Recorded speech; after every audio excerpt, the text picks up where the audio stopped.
Hare Krishna. In regards to the recent lecture given by Basutosh Prabhu regarding women having sacred thread, they're not having sacred thread, that's why they cannot become Diksha Guru. I would like to add something to the support. In the appendix one, this is a book by Konteya Prabhu, who was a project manager for this book, named Did Srila Prabhupada Want Women Diksha Gurus, The Eye of the Storm. There he has this appendix that the sacred thread and eternal man monopoly, it was a question. And then he tries to explain or prove that sacred, even for male, sacred thread was not, male Brahmana sacred thread was not the important feature in the Vedic times. So he writes, so wearing the sacred thread had not been a fixed feature in the Brahmana's attire throughout the ages. The Upavita was not used. And this is a very bold argument, or bold, you can say, claim, which requires a lot of support actually to claim this. So he has claimed this. The idea is that sacred thread is not very important. That is, the Upavita is not very important part of being a Brahmana. So either with Upavita or without Upavita, one can become Brahmana. So because that is not an important part, so females, even if they don't have Upavita and they don't give Upavita in the second initiation, still those whom they initiate, they can become Brahmanas, and so there is no problem in becoming Diksha Guru. That is the whole crux of the argument. So let us see if what he says is what the Shastras say, or what these.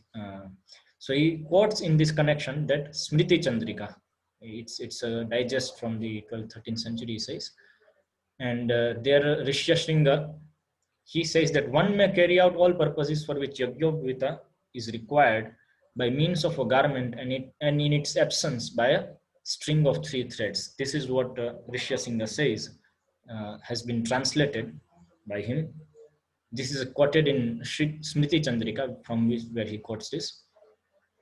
So here it says that a garment, the upper garment, which we call Uttariya also, that was used basically instead of Yajñopavita, and when that is not there, you don't have that, then sacred thread is used. So it was not necessary that sacred thread was there always.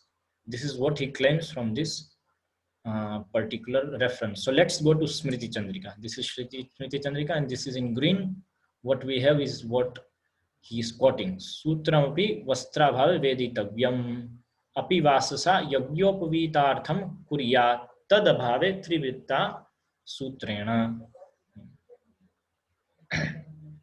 So he says that by a cloth also yajñopavita can be done, and in absence of the cloth,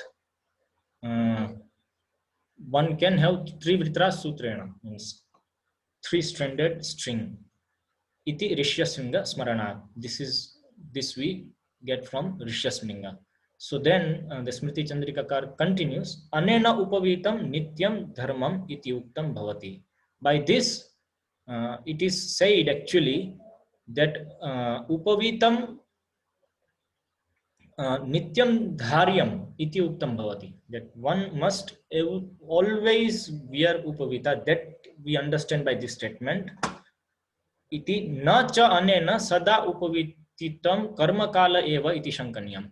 Not that by this quotation of Rishya Shringa, you come to understand that only during the sacrifice or such works you have to wear Upavitam, but always. And he quotes Bhrigu for that. Ataeva Bhriguhu sada upavitina bhavyam sada baddha shikhena cha vishikonopavitascha yat karoti na tat kritam. Always be with upavitam, and always with baddha shikha, that is tying the shikha. Without tying the shikha and without upavita, whatever one does is useless. So that's what he says, and that's why he concludes that it is not shankaniyam. Upavita is to be always worn. It should not be doubted. And then he gives the reason for that. Yata sa evaha, that because he only means the Rishya Sangha only says that mantra putam sthitam kaye yasya yajñopavitakam nottarye tatah pragyo yadi chechreya atmanah kayasthameva tat karyam utthapyam na kadachana Sakrit Uttaranat Tasya Prayashchiti Bhavet Dvijaha. He says, I have translated here. One who does not know about the origin of Yajna Sutra, sacred thread, all his Vedic works related to Yajna Sutra like bathing, giving of charity, chanting Gayatri, etc. become fruitless. Such a Brahmana, not knowing the position of Upavita, is illusion and is merely a weight bearer like an animal. So this is what Smriti Chandrika says, which Konta Pro's book quote. Now let's go to that book.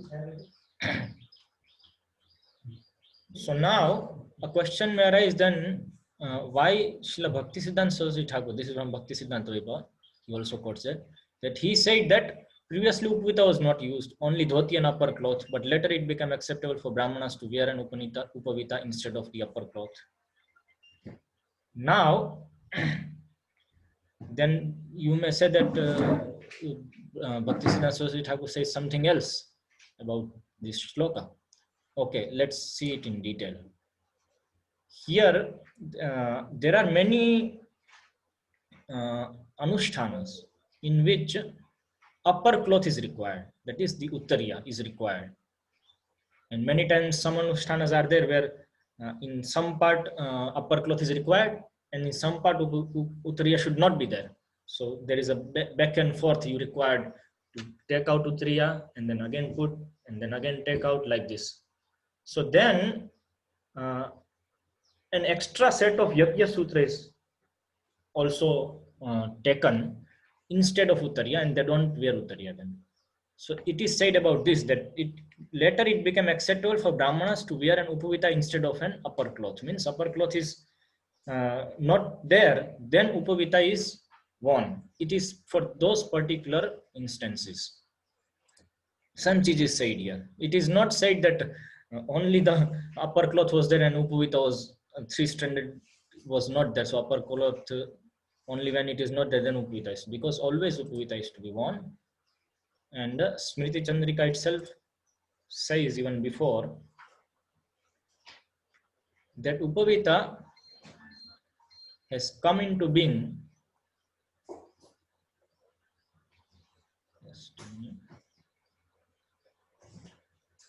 Yajñopavitam paramam pavitram prajapatir yat sahajam purastad. That Yajñopavita has born along with Prajapati. It has come along with Prajapati, that is Lord Brahma.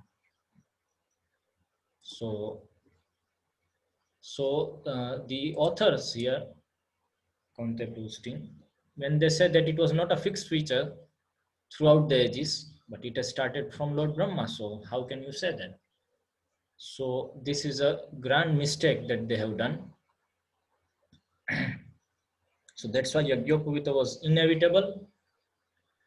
And if you see in Krishna book, Srila Prabhupada also says that the Balaram and Krishna were duly initiated with the sacred thread ceremony and they repeated the chanting of the Gayatri mantra. Gayatri mantra is offered to disciples after the sacred thread ceremony, and Balaram and Krishna properly discharged duties of chanting this mantra. Okay, the Gayatri mantra is offered after the sacred thread ceremony. And Krishna and Balaram were 5,000 years old, at least they came. And hopefully this ceremony is always repeated every time when they come. So how can one say that it is not been a fixed feature in the Brahmana Satya throughout? This is completely wrong. I wanted to establish that. Thank you very much. Hare Krishna.